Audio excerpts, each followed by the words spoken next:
Heart of the city. వ్యాపార సంస్థలు, విద్యా సంస్థలు, హాస్పిటల్స్ అన్నీ కూడా ఉండే ప్రాంతం.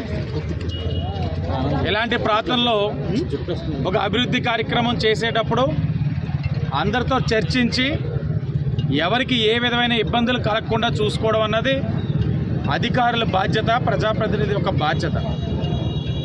కేవలం 25% కమిషన్కి కక్కుర్తిపడి భరత్ రామ్ ఈ పనులు మొదలెట్టించాడు. దానికి ఇక్కడ ప్రజలు ఏమైపోతా ఉన్నారో పట్టదు. ఇక్కడ ఈ హాస్పిటల్స్కి అంబులెన్సులు రాని పరిస్థితి, అది పట్టదు. పిల్లలు ఎగ్జామ్స్ టైం కాలేజీలకు వెళ్ళలేని పరిస్థితి, అది పట్టదు. ఇక్కడ వ్యాపారస్తులు రెంట్ వచ్చి స్క్వేర్ ఫీట్ 200 రూపాయలు పైనే, పైమాటే. నెల రోజు నుంచి పనులు చేయకుండా రోడ్లు తవ్వేశారు. ఈ నెల రోజులు నష్టపోతున్న అద్దె ఎవరు భర్తీ చేస్తారు? వాళ్ళు కడుపు కొడతా ఉంది. వైఎస్ఆర్ కాంగ్రెస్ పార్టీ వ్యాపారస్తులు కడుపు కొడతా ఉంది. ఈ రోజున వ్యాపారస్తులు అందరూ కూడా తెలుగుదేశం పార్టీ నాయకులకి విజ్ఞప్తి చేసుకున్నారు, మహాప్రభు మీరు పోరాడండి అని. వచ్చి చూసాం 4 రోజుల కిందట. అధ్వానమైన పరిస్థితిలో ఉన్నాయి రోడ్లు. కమిషనర్ గారికి విజ్ఞప్తి చేశాం, 4 రోజుల్లో కానీ పనులు మొదలెట్టకపోతే, ఇప్పటికే 4 రోజులయ్యింది, ఇంకొక 4 రోజుల్లో మొదలెట్టకపోతే తెలుగుదేశం పార్టీ కార్యకర్తలు అందరూ వచ్చి ఇక్కడే రోడ్డు మీద బైఠాయిస్తామని చెప్పి వాళ్ళకి హెచ్చరిక జారీ చేశాం. ఈరోజు పనులు మొదలెడతా ఉన్నారు. నెల రోజుల నుంచి మరి ఏం చేశారు?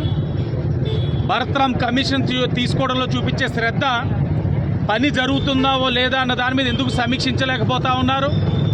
కాంట్రాక్టర్లు ఎందుకు మందలించలేకపోతా ఉన్నాడు భరత్ రామ్ కానీ అధికారులు కానీ? కారణం 25% కమిషన్. కాంట్రాక్టర్లు కమిషన్లు ఇచ్చారు, గట్టిగా అడిగారంటే రోడ్ ఎక్కుతారు కమిషన్లు. డబ్బులు తిన్నారు కదా, నోరు మూసుకొని మీ పని చేసుకోండి అని చెప్పే పరిస్థితికి వచ్చేసింది రాజమండ్రి కార్పొరేషన్. మారుస్తాం, అన్నీ మారుస్తాం. 2 నెలల్లో తెలుగుదేశం, జనసేన, బీజేపీ అధికారంలోకి వస్తాం. ఏ పని జరిగినా చుట్టుపక్కల అందరినీ సంప్రదించి వ్యాపారస్తుల్ని, వ్యవస్థల్ని, విద్యావంతులు ఒక సూచనలు తీసుకొని ఇలాంటి తొగ్లక్ పనులు చేయకుండా ఒక ప్లాన్డ్ డెవలప్మెంట్ చేసే కార్యక్రమం కూడా తెలుగుదేశం తీసుకుంటుంది. ఈరోజు మరలా కమిషనర్ గారికి విజ్ఞప్తి చేస్తూ ఉన్నాం. మేము మొన్న హెచ్చరించాం కాబట్టి ఈరోజు తూతూ మంత్రంగా పనులు చేశారు, సరిపోదు. ఇంకా వేగం పెంచాలి. నెల రోజు నుంచి అద్దె కోల్పోయారు. కరెంటు బిల్లులు, వ్యాపారస్తుల జీతాలు ఎవరిస్తారు? వైఎస్ఆర్సీపీ పార్టీ వాళ్ళు ఇస్తారా?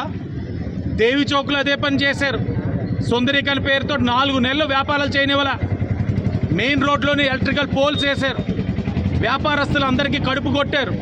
ఇప్పుడు తెలుగుదేశం, జనసేన పార్టీ పోరాడితే పోల్స్ తీశారు, దాని కింద దెమ్మలు తీలా. రాత్రిపూటలు దెమ్మలు గుద్దుకొని బైక్ వాళ్ళందరూ యాక్సిడెంట్లు అవుతూ ఉన్నాయి. ఎక్కడికక్కడ పనికిమాలిన పనులు చేయిస్తూ ఉన్నాడు ఈ భరత్ రామ్. ఉపేక్షించేది లేదు. ప్రజలు నిర్ణయించుకున్నారు, అందరూ సిద్ధపడతా ఉన్నారు. వీళ్ళు అన్న సిద్ధానికి ప్రజలు సిద్ధంగా ఉన్నారు. దగ్గరలోనే దాన్ని ఓటు రూపంలో చూపిస్తారు. మరలా హెచ్చరిస్తూ ఉన్నాం, ఇది శాంపిల్. మీరు 4-5 రోజుల పని కానీ వేగం పెంచకపోతే మరలా తెలుగుదేశం పార్టీ మాజీ కార్పొరేటర్లు, నాయకులు అందరూ వస్తాం, ఇక్కడే బైఠాయిస్తామని హెచ్చరిస్తూ ఉన్నాం.